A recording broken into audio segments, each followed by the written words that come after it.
So this is a map of glaciers on Antarctica. We've got East Antarctica over here and West Antarctica, and much of West Antarctica is below sea level if all of the ice was to melt.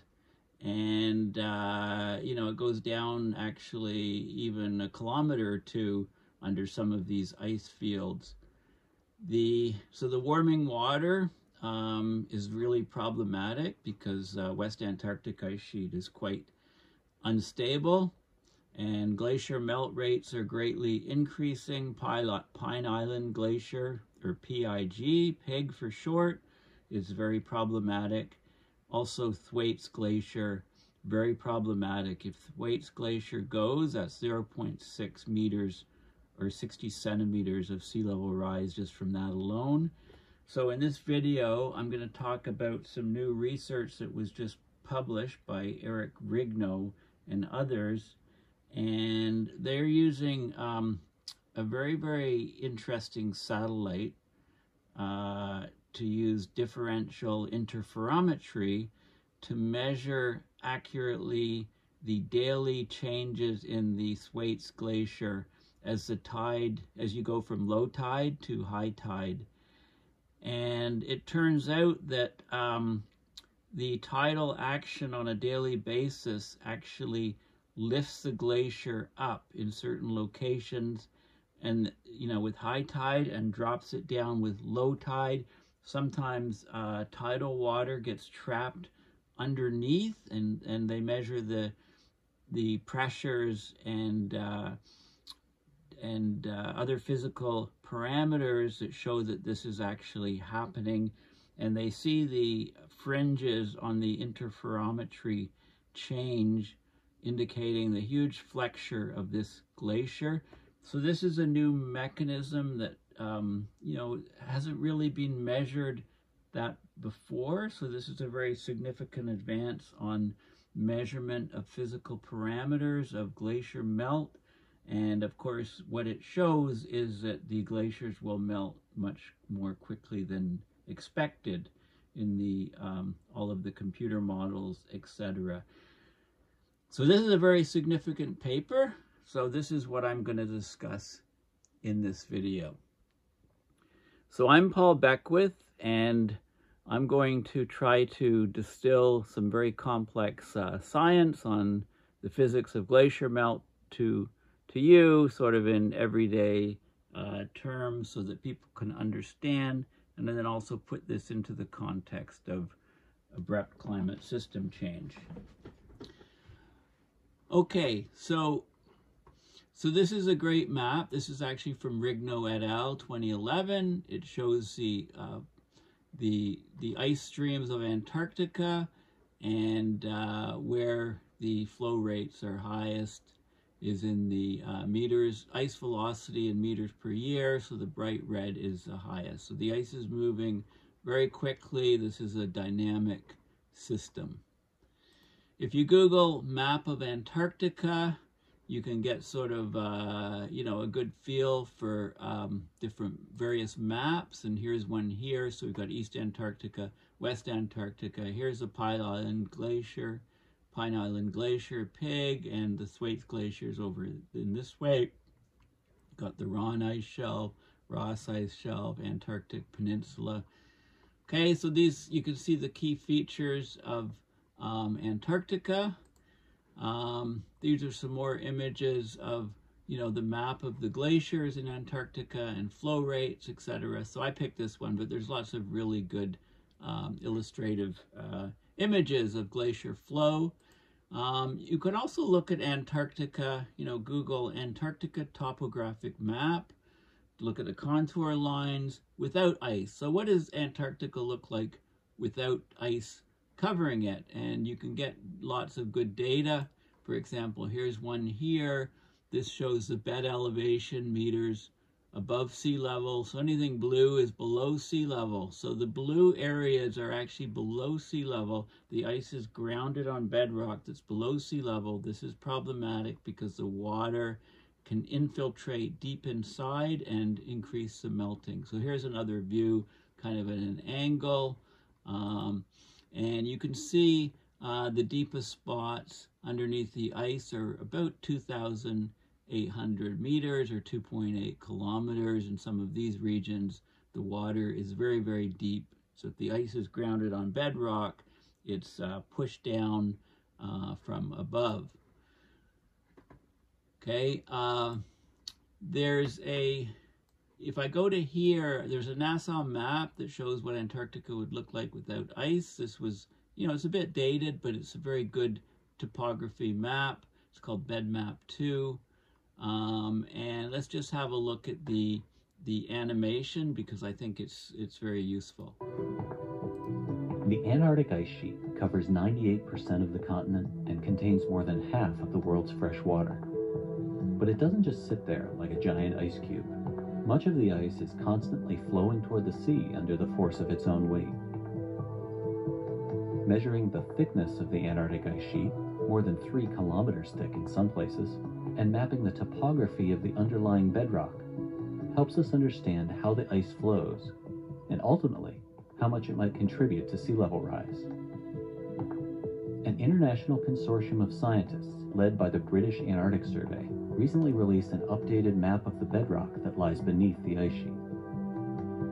This map, named BedMap 2, builds on an earlier map that they released in 2001 and incorporates 25 million additional measurements taken over the past 2 decades from the ground, air, and space, including 7 years of surface elevation readings from NASA's IceSat satellite and 3 years of laser and ice-penetrating radar data from a NASA airborne mission called Operation Icebridge. Icebridge has flown over many areas of West Antarctica, including some never before surveyed, improving the coverage and accuracy of a portion of this important data set.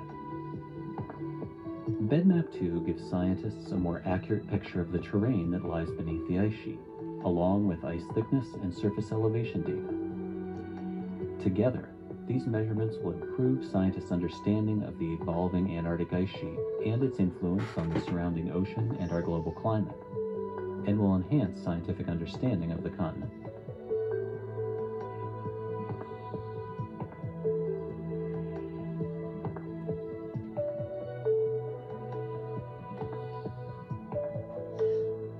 Okay, so a very useful video. Okay, so let's have a look at the research that just came out to the world on May 20th, 2024, which was just yesterday.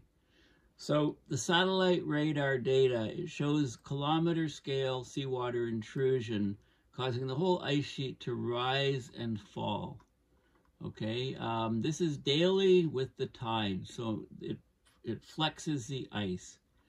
So the team of geologists, led by researchers at the University of California, Irvine, they used the high-resolution satellite radar data sets to find evidence of the intrusion of warm, high-pressure seawater many kilometers beneath the grounded ice of West Antarctic's Thwaites Glacier.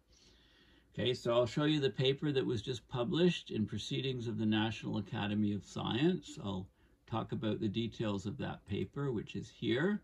It's open source. Basically, there's widespread contact between the ocean water and the glacier. Okay, this process is replicated throughout Antarctica and in Greenland, and it causes vigorous melting. So it may require a reassessment of global sea level rise projections. Well, may, of course it will. Okay, so this paper is on data gathered from March to June of 2023, just last year, by Finland's ICEYE commercial satellite mission. So ICEYE satellites, there's a constellation, a number of different satellites in polar orbit, and they have instrumentation on board that uses interferometer synthetic aperture radar. Okay, so interferometer, they're looking at interference between the different radars, and that generates fringes, and by the spacing of the fringes and the movement, you can actually see how much movement there is on the ground. So they're persistently monitoring changes on the Earth's surface. Many passes by the constellation of satellites over a small defined area like Thwaites Glacier. Then you get more and more data smoothed, and so basically what the data shows is it shows the rise and the fall and the bending of Thwaites Glacier on a day-to-day basis between high tide and low tide. Okay, a little bit more on this data this is ICEYE, the website. Okay, so they use it to get for a lot of different research. You can get near real-time insights on natural catastrophes across the globe within hours. Get near real-time disaster intel for governments. Monitor any location on Earth in basically near real time. Right, so there's lots of information on the capacities, and it's very important for floods and other natural disasters. Okay, insurance companies, etc., etc. So that's a little plug on this satellite company, the Finnish satellite company. Okay, so they use this data to get a long time series of daily observations from March to June of 2023, and they looked at it over the tidal cycles. So, in the past they had some sporadically available data, but it was hard to figure out what was happening. So here they have a continuous time series. They compare it with the tidal cycles. They see seawater coming in at high tide and receding, sometimes going further underneath the glacier, up to 6 kilometers underneath the glacier, and where it gets trapped. Okay, so they're seeing the dynamics from the tides and the impact on melt of these glaciers that are grounded on bedrock well below sea level. So until now, some of the most dynamic processes in nature have been impossible to observe with sufficient detail or frequency to let us understand and model them. But now, so this is a huge leap forward in glacier research. So Rigno said the project helped him and his ice science colleagues develop a better understanding of the behavior of seawater beneath the Thwaites Glacier. So seawater comes in at the base of the ice sheet. It combines with fresh water generated by geothermal flux and friction, so melt of the glacier itself, generating the fresh water. The water all builds up.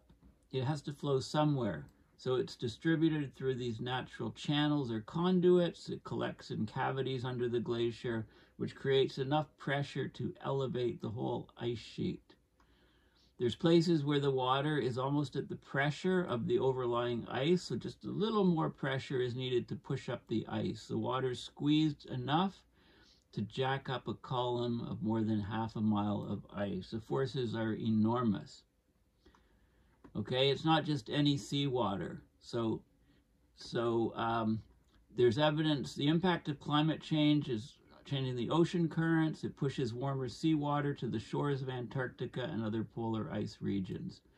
The circumpolar deep water, or CDW for short, it's salty and it has a lower freezing point than fresh water, right? Fresh water, of course, freezes at 0 degrees Celsius or 32 Fahrenheit. Salt water freezes at almost minus 2 degrees Celsius, minus 1.8, minus 1.9. Right? That small difference is enough to contribute to the vigorous melting of basal ice, the ice at the bottom of the glacier. And of course, as you go deeper in the water, the pressure builds up and the melting point of the salt water is depressed even more to minus 2.7 degrees Celsius, minus 3 degrees Celsius almost. Okay, Thwaites is the most unstable place in the Antarctic. It contains the equivalent of 60 centimeters or 0.6 meters of sea level rise. The worry is that we're underestimating the speed that the glacier is changing, which would be devastating for coastal communities around the world. Okay, so here's some fringes, interferometric fringes. They capture the tidal motion. As the tides come in and out, you see these fringes changing. allowing you to determine the flex of the ice, areas that rise, areas that decrease, etc., on a daily basis. You know, there's a lot of scientists, of course, who want to go to these remote polar regions to gather data and build the understanding of what's happening, but funding is lagging.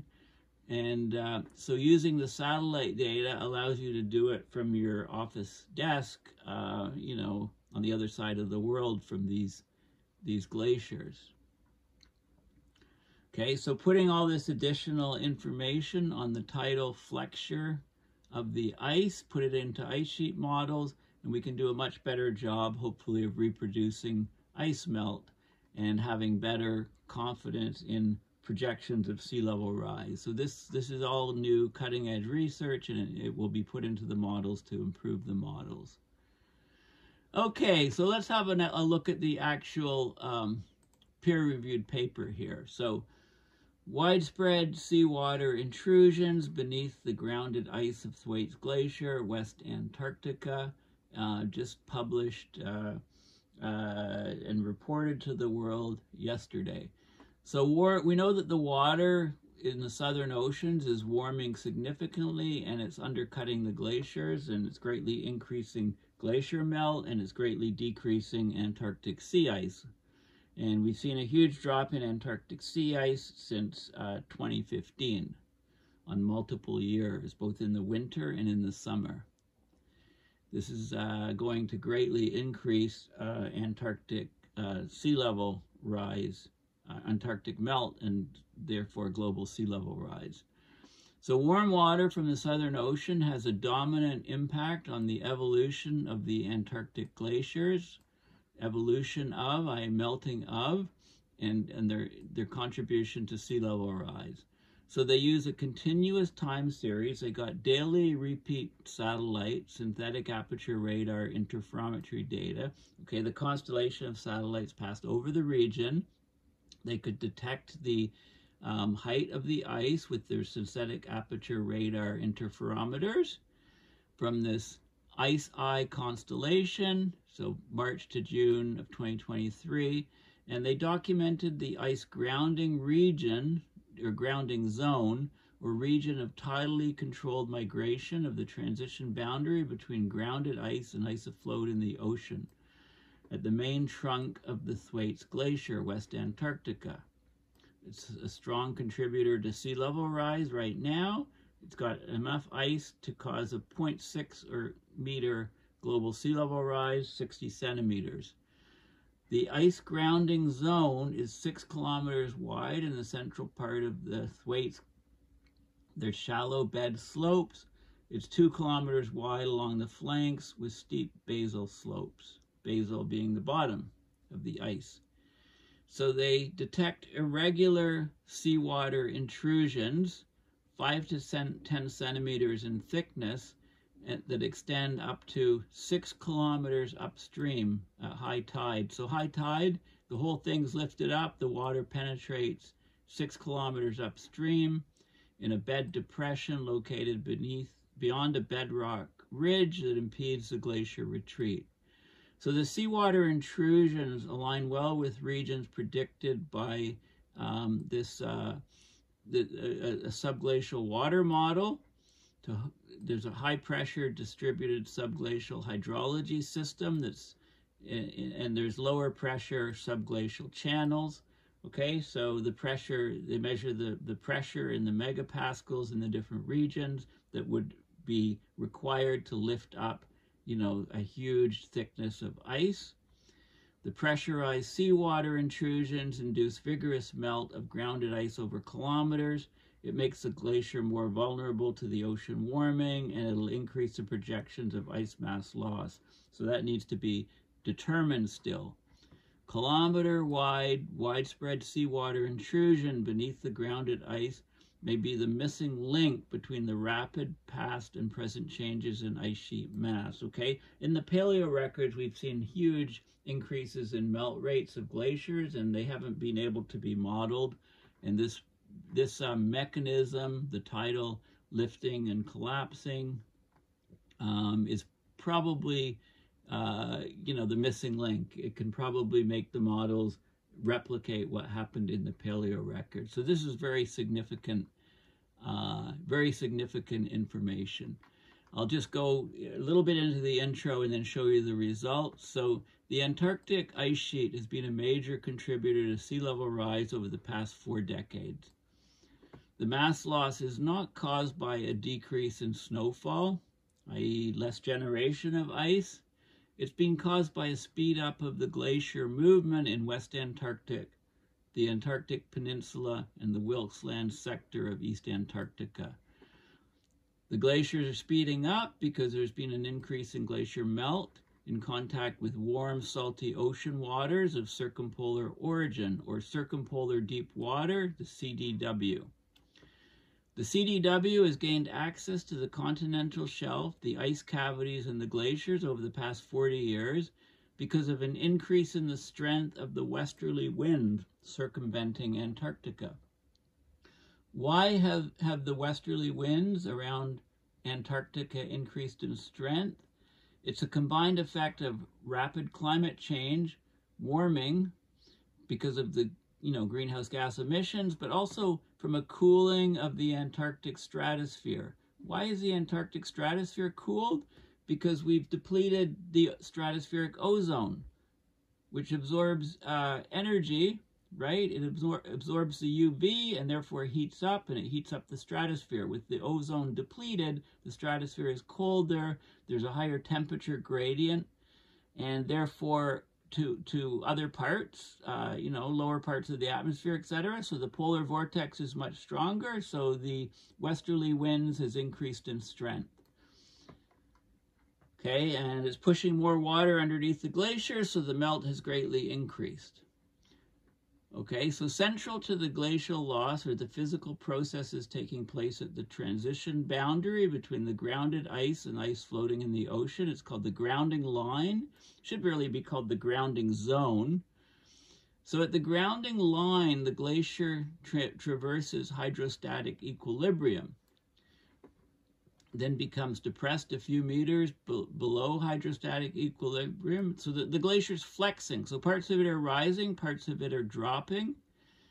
Okay, and the ice melts vigorously at the ice base when it's in contact with seawater. The freezing point of the ice-seawater mixture is minus 1.9 Celsius at the surface, right? Fresh water is 0, of course.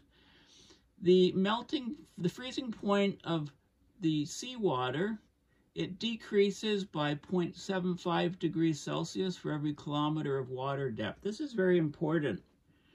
So if you go down to 1,100 meters in water depth at the base of the glacier, then the freezing point is minus 2.7 degrees Celsius. Okay? The circumpolar deep water is at 1 to 2 degrees Celsius temperatures. So if you take the difference of +1 and +2 to minus 2.7, you get a thermal forcing or temperature difference of 3.7 to 4.7 Celsius. That's the thermal forcing that will vigorously melt the ice at those depths. And this is a problem because we melt the grounded ice. It removes the basal resistance to glacier flow. So the glacier flow speeds up and we get much higher melting. The glacier width, if you talk about the length of the grounding line times the glacier width, we get an area of about 20 square kilometers, right? Which is where where things are really happening, and the glacier therefore moves a lot quicker, and we're measuring it with this differential interferometric synthetic aperture radar. Okay, basically it's radar with an effective diameter, which is huge, which allows you to have very high resolution. Much higher resolution from synthetic aperture radar, SAR, than from an individual radar.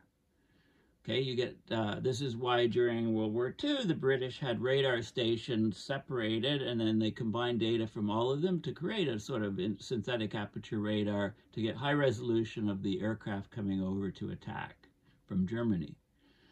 Okay, so basically, here is the situation. We've got the ice shelf here floating, and the ice sheet here grounded on bedrock, and there's a ridge here. And you've got warm water of increasing temperatures. It's cold at the surface and gets warmer. This is a circumpolar deep water. This is the ocean grounding zone. It goes underneath here. At high tide, the whole thing lifts up. Water crosses the ridge and goes into this region. Then at low tide, this thing drops down and it compresses the water. Okay, so there's very, very high pressures. This is sea surface height. Okay, and you can see all of these fringes here. So this is at low tide. These fringes are showing you the stress in the ice, essentially. And this is at high tide. It all changes, especially in this region here and this region here. This part lifts up with the high tide. That flexes the ice. Other parts can drop down. Seawater can pass the ridge and go deep in. And then this is warm water, and it greatly increases the melt rate of these glaciers. I just want to show you this image here. This is interferometry. Okay, if you know anything about optics and laser physics, and you know all about interferometers, Michelson interferometers, etc. So you can see different fringe patterns.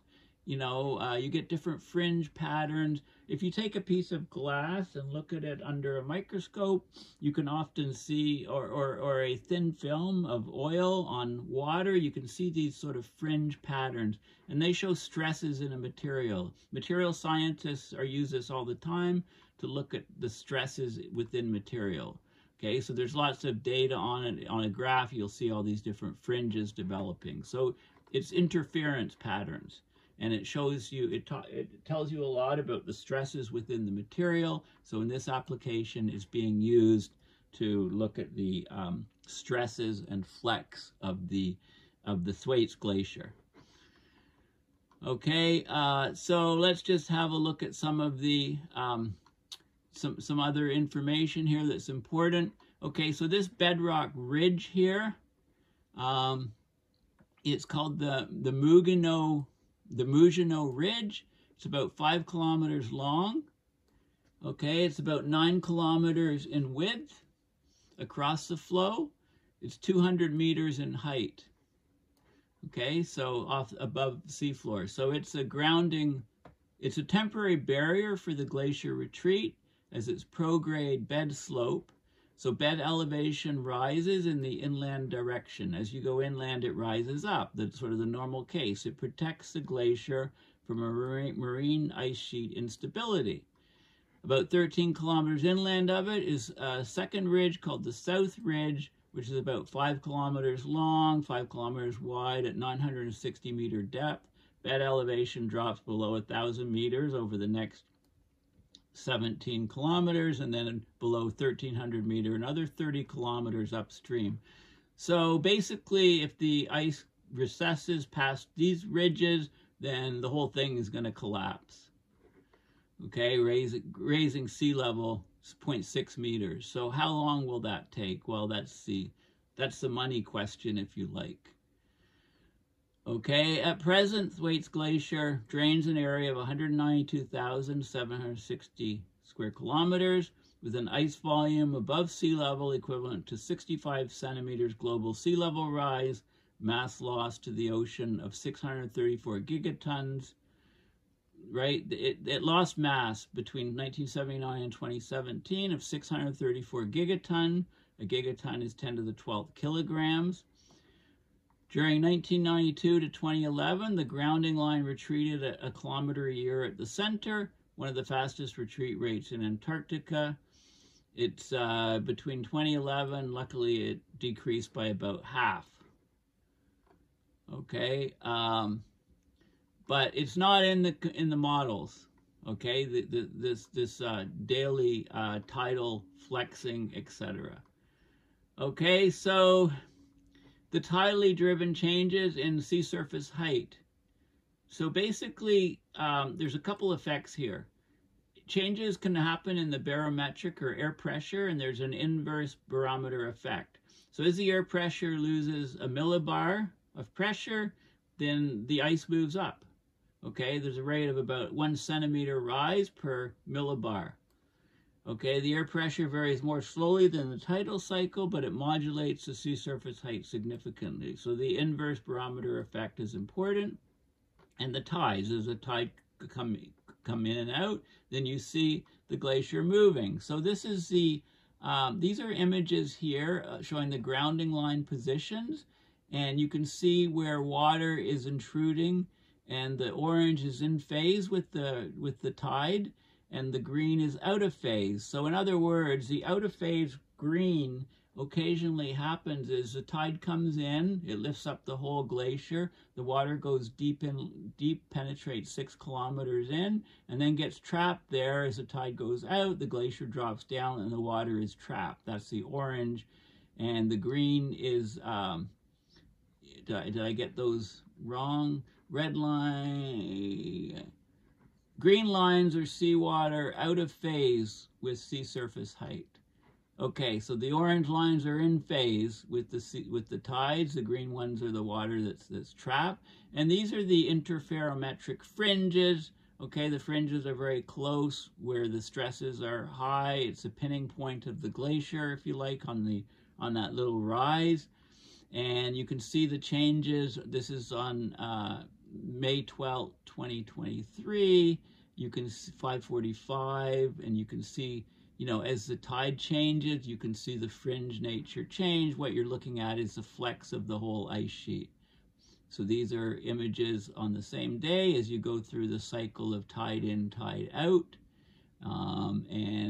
This is continuing on. So you can see the whole flexure of the ice sheet using this radar, synthetic aperture radar differential from the constellation of satellites. And here's what you see. This is the tides. Now we have so-called spring tides and we have neap tides. So the spring tides are the highest. Why? Well, spring tides, the sun and the moon are combining their gravitational force, so they're in line to yield the highest gravitational pull on the water on the Earth, causing a large sea surface height signal from high tide to low tide. And this is centimeters off Antarctica. You know, it goes down almost to, you know, about, what, 90 centimeters down and about 70, 80 centimeters up. Okay, the biggest tides. And then the neap tides are when the sun and moon are at right angles, so they're pulling differently on the water and on the Earth, so there's lower gravitational pull, so the tidal change is not as high. Okay, so we don't get seawater intrusions during the neap tides, we just do during the spring tides, and this is the sea surface height change, the tidal change. Okay, and you can see the ice flexure. So when the tidal change is largest, the ice flexes more, and it's almost in a linear fashion here. You can also see different effects. There's water trapped in this area called the bullseye. It's between the two ridges. This is the first ridge, second ridge, and then you can go far inland, and there's no more grounding, so the whole glacier can collapse if we start passing these ridges. Okay, here's some more images of it, and it talks more about some of the details of the seawater intrusion, the persistent bullseye, and the effects that it's more details like pressures, the hydraulic potential. You know, the pressure 1.5 megapascal. So the hydraulic potential controls the mobility of subglacial water. It reaches 1.9 megapascal at the top of the ridge, decreases to 1.5 megapascal at the center of the first depression. Water accumulating in the first bullseye is therefore likely seawater that contours the ridge. The hydraulic potential in the south ridge is even higher, further upstream, and that's probably due to subglacial meltwater. That's fresh water, not from seawater. Okay, so you get these different bullseyes here and further up. This one is because of the salt water. Further up, it's because of the fresh water. Okay, so basically, the interpretation of these seawater intrusions In the bullseye above the ice grounding zone, we attribute flexing to seawater intrusions. We're not aware of any other physical processes that explain this motion, so we get tidal bending about a fixed grounding line acting like a fulcrum or a pivot point. Would introduce a small amplitude flexing on the opposite side with the tide. Okay, so we're getting seawater intrusion causing these. So the seawater, you can calculate how fast the seawater has to move, because we have for seawater to rush multiple kilometers in half the diurnal cycle, or 6 hours, requires speeds on the order of 10 centimeters a second. For a 6-kilometer intrusion of seawater in 6 hours, the water speed's 28 centimeters a second. At the upper part of the tidal cycle, there's intrusions 12 kilometers inland even, which imply a water speed of 56 centimeters a second. Okay, and there's huge implications for ice melt. Okay, so for a tidal amplitude of plus or minus 1 meter of tide, the ice grounding zone cavity fluctuates from 0 to 2 meters at the entrance and tapers linearly down to 0 at the end, i.e. an average water thickness of about 1 meter. The ice grounding zone of the main trunk is 210 square kilometers in size. The water volume will change by 0.21 cubic kilometers in 6 hours at a density of 1028 kilograms per cubic meters, with a seawater temperature of 1 degree Celsius and a freezing point of seawater at minus 2.65 at 1100 meter depth, salinity of 35 PSU, which is average ocean salinity, ocean thermal forcing of, therefore, the sum of these, 1 and 2.65, 3.65, and you can calculate the heat transfer, 1.5 times 10 to the 11th watts going to the ice.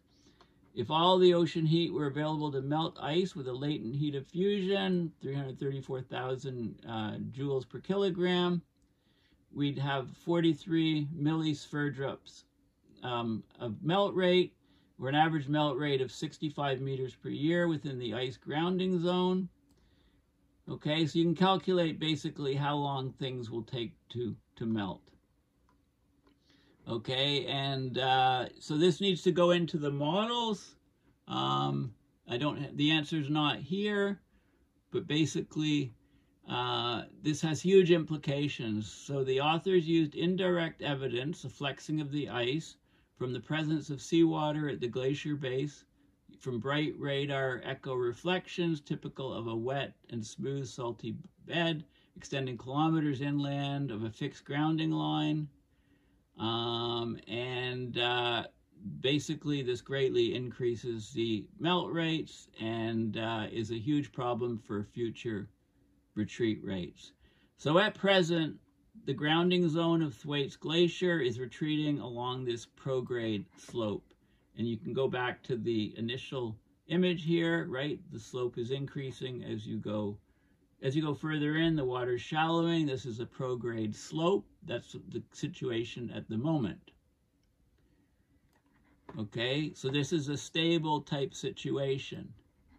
Indeed, the grounding line retreat rate is twice slower than in the past when the grounding line was retreating on the flat bed.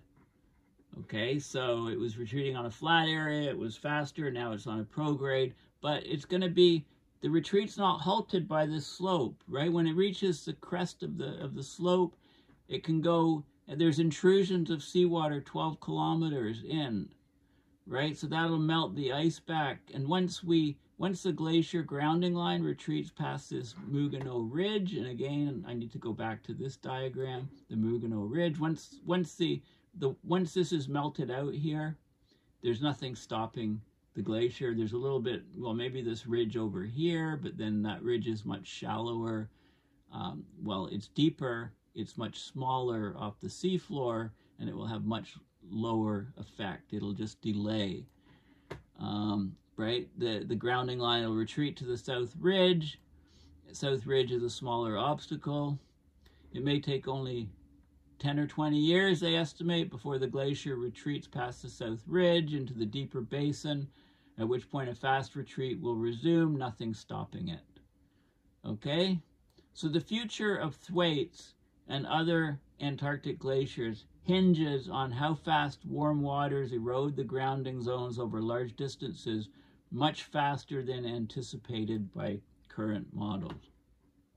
So we're going to see huge rises of sea level as soon as these glaciers melt back and basically hop off their grounding lines. So the more years we have warmer temperatures down there, the higher the westerly winds, the more water will be pushed up into these cavities and stuff, the more the tidal effects contribute to pumping the water, if you like, further inland, causing more and more melt. So we're going to have much, much faster sea level rise. And this is why the models today are simply wrong. We need to look at the Paleorecords and see how quickly the meltwater pulses occurred. And those don't lie to us. And the difference, the models aren't incorporating these effects that are shown in this paper. So they're just wrong at the moment. So thanks for listening. Please consider going to my website, paulbeckwith.net, and donating to PayPal to support my research and videos. If you prefer Patreon, I'm also set up on Patreon. You can just Google Paul Beckwith Patreon and find me there and set something up.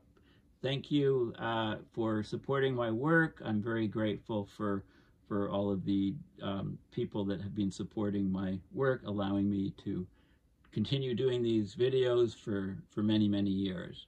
Thanks again, and bye for now.